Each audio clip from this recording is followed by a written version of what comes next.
Hello, and welcome to the GRACE podcast series. My name is Denise Brock, and I am the Operations Director for the Global Resource for Advancing Cancer Education, or GRACE. In this podcast series, we interview patients, advocates, and healthcare professionals to provide the most updated information for our community and to highlight important issues facing those dealing with a cancer diagnosis. We hope you find this information valuable. For questions or comments, please visit us at cancergrace.org.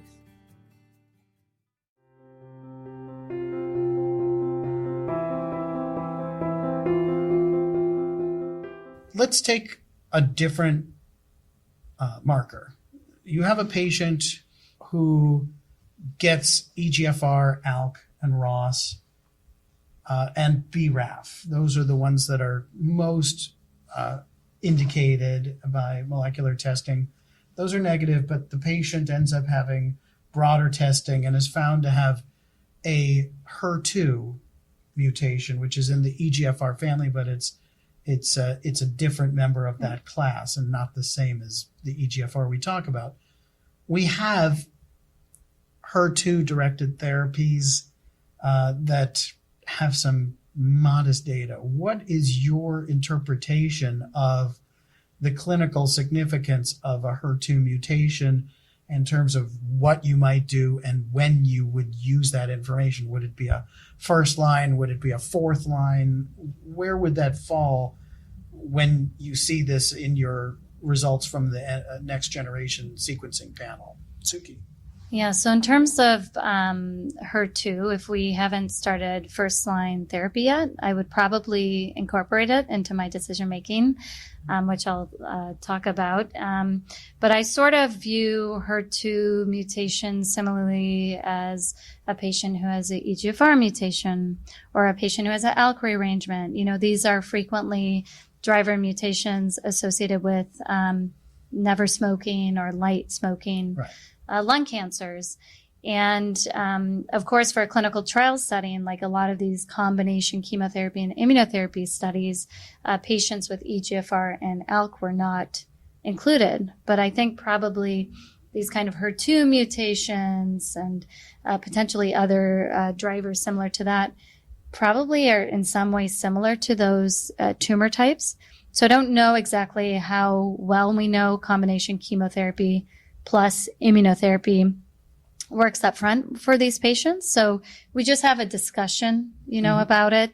If they were PD-L1 high, for example, and you technically have the option for single agent immunotherapy, I personally would not be comfortable with that. But, in talking about combination chemotherapy plus immunotherapy, it is a discussion about how much immunotherapy is truly adding. I think we don't know. Yeah. I would say these are patients who would be eligible for all of the trials Absolutely. That were with chemo plus immunotherapy. But we just don't know.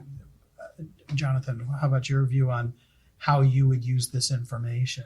I mean, it's potentially actionable. I mean, I think what Jack's bringing up is, also what line of therapy. I mean, we have multiple, there's multiple clinical trials targeting HER2 exon 20 insertions, poziotinib, paratinib, TAC-788. There's numbers. So, at UC Davis, we offer them a clinical trial.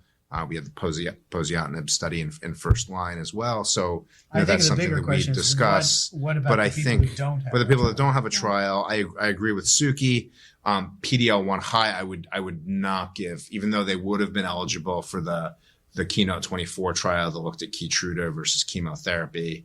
I would not do immunotherapy alone. I think that's definitely a no-go. I think they probably would have you would anticipate similar to EGFR, they wouldn't have the same benefit to immunotherapy. But I think it's a discussion with the patient whether you do add the IO to chemotherapy or not in that situation. We just don't know. I think that we know a lot less than we do about the other targets. And to me, I think there's a difference in that with EGFR and ALK, we know that these are extremely effective targeted therapies. And with HER2, we have treatments that have marginal utility. So worth considering for later, but to me, they don't leapfrog over the better established therapies that these patients would be eligible for in these trials. I agree. And outside of a trial, I mean, you have, there's a afatinib, which gets EGFR and HER2, response rates of about, I think, 15% or so. There's the antibody drug conjugate, that's the TDM1 that's approved in breast cancer, that has a higher response rate, I think, on the order of about 40%, and progression-free survival, I think 5 months or 40. so. Yep. So, those are options. But I would that would be second line. I mean, I agree, that would be second line. I think my concern is that you'd really want to use the treatments that are well established before jumping in with modest phase 2 data that are good enough to try at some point, but not replace standards. And I think I kind of think about it similar to, like, if you look at the drug development, take for example RET fusion lung cancer, where a couple years ago there was kind of these multi-targeted agents that some got a bit of RET, like cabozantinib, so response rates were about 30% or so, and then these newer generation drugs came along, like selpercatinib, which is the LUXO-292, the blue 6/7 drug, and now response rates are like 60% or so, and progression-free survival and all, looks phenomenal. I think, like, for selpercatinib, like over 18 months. And so, HER2 is actionable. We need a drug with manageable side effects that really, that can hits it well. Mm-hmm. Thank you both very much for your time. Really appreciate it. Thank you. Thank you.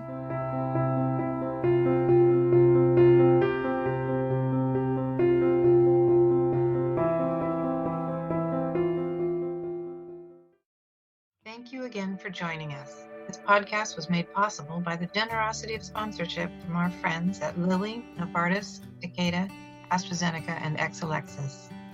Please like and follow us on Facebook and Twitter. Send us feedback, share your story, donate, and visit us for more information at cancergrace.org. Thank you for listening.